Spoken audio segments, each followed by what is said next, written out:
Following the UK's decision to trial hydrogen as a replacement for natural gas in 2 English villages, hydrogen's potential to reduce our CO2 emissions appear almost limitless. It can be used to fuel energy-intensive industries like glass and steel, and in vehicles like trucks, container ships, even airplanes. And the only byproduct? Water.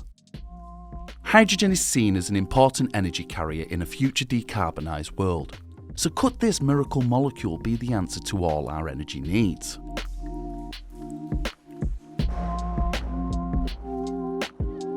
Located in the uppermost left corner of the periodic table, hydrogen is the most abundant element in the universe, making up around 90% of it. On Earth, it's found attached to other elements such as water or hydrocarbons like oil, gas and coal. It also makes up part of our atmosphere, but accounts for less than 0.01%. At room temperature it forms as a gas, with a liquid temperature of -196 degrees Celsius. And it has the highest energy output of any fuel, around 2.5 times that of natural gas pound for pound. Hydrogen is graded by colours, dictating the process by which it was extracted. Green hydrogen is created through electrolysis, but using renewable energy sources to power the process. This form of production has zero carbon footprint, but requires a huge amount of electrical input to generate. Grey hydrogen is extracted from natural gas through a process known as steam methane reforming, and involves reacting steam with methane in a pressurised environment containing a nickel catalyst, producing hydrogen as well as considerable amounts of carbon. Blue hydrogen is made via the same steam methane reforming process as grey, but uses carbon capture technology and claims to recapture up to 80% of emissions. So that's pretty much hydrogen and how we get it. But how can we use it?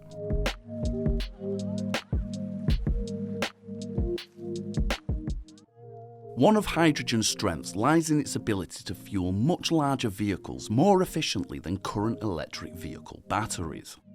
Not only can it be used in fuel cells similar to EV batteries, it can also be used in a combustion engine similar to those fueled by diesel or petrol.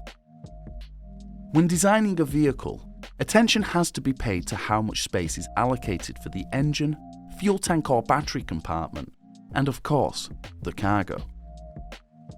Electric batteries produce only a small amount of energy, hence why they are used to power smaller vehicles. In larger vehicles, the amount needed to power it would soon become self-defeating, as the batteries would take up too much space. This is where hydrogen can provide a solution. Larger vehicles can opt to replace their current engines with engines designed to run on liquefied hydrogen, minimising the impact on space and, crucially, time.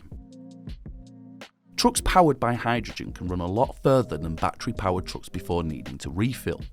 And, as many of us have experienced, electric vehicles can take some time to recharge. A vehicle designed to run on the liquefied gas could refuel in as little as 20 minutes. When considering the vast length and times these vehicles spend moving goods around the globe, speed is key. However, hydrogen stations are much more sophisticated than current fuel stations. Hydrogen has to be pressurised to be stored as a liquid, both in the station and the vehicle. What's more, the fuel station pressurises at different levels to the vehicle, so the pump must account for this transition during the refill. This can generate heat through a process known as thermodynamics, which, given hydrogen's highly explosive nature, is challenging.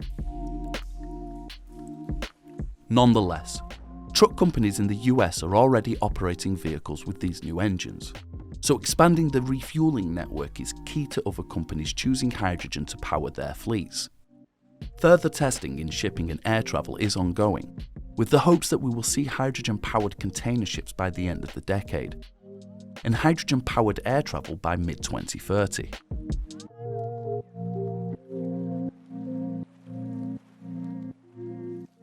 As mentioned at the beginning, the versatile energy source is also being touted as a replacement for natural gas in homes, with trials taking place in 2 UK villages, Redcar and Whitby.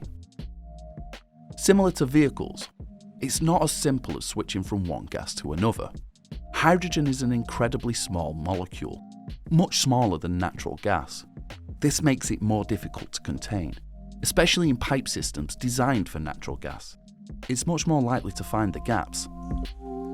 There's also the problem with embrittlement. Hydrogen reacts with steel and iron, resulting in corroded metals, making them much more susceptible to cracks and leaks.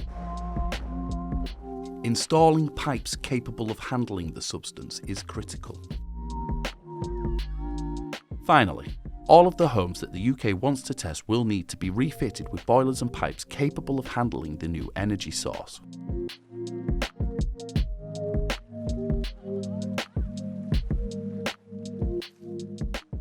Industry is regarded as the most suitable candidate for the uptake of hydrogen as its primary energy source.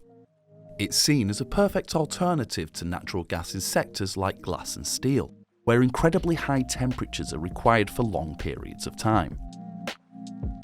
Successful trials have been completed in the UK, with little to no effect on the industry, except one crucial element: hydrogen burns clear. In an industry like glassmaking, where flame visibility is key to product quality, a solution is sought. This too presents dangers for those using gas hobs, ovens and fires in their homes. Hydrogen sure does seem to offer a lot of promise. Cars and trucks, planes and ships, homes and industry, all powered by hydrogen and only emitting water back out. And if powered by green hydrogen, that would be a huge step towards reducing our total carbon footprint. Hydrogen sounds almost too good to be true, and that may well be the case.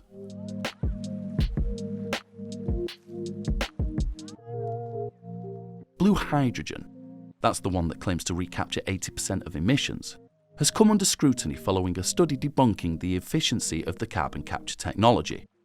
According to Professor Robert Howarth of Cornell University and Professor Mark Jacobson of Stanford University, blue hydrogen at best recaptures only 12% of emissions.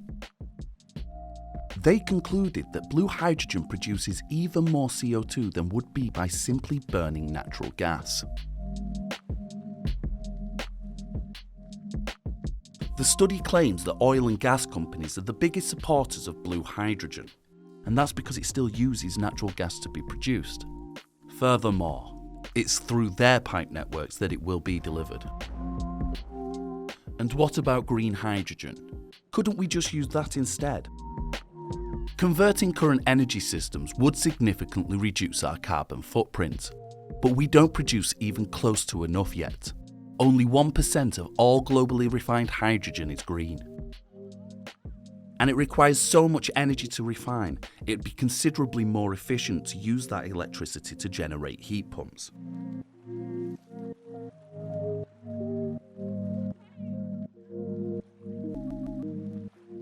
It would appear as though the miracle molecule's ability to solve our energy needs has been overstated. Nonetheless, hydrogen still has a vital role to play in decarbonising the world.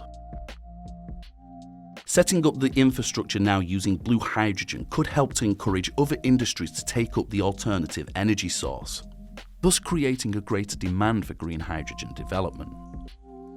It's probably the best solution we currently have to large-scale transportation and industry. Shipping and air travel contributes 5% of CO2 emissions globally, whilst industry is responsible for approximately 20%. If we could produce enough green hydrogen to fuel these sectors, it would help to reduce our global carbon footprint. Hydrogen is not going to solve all of our energy needs, but it certainly has a significant role to play in the future mix of renewables we will need to decarbonise the world.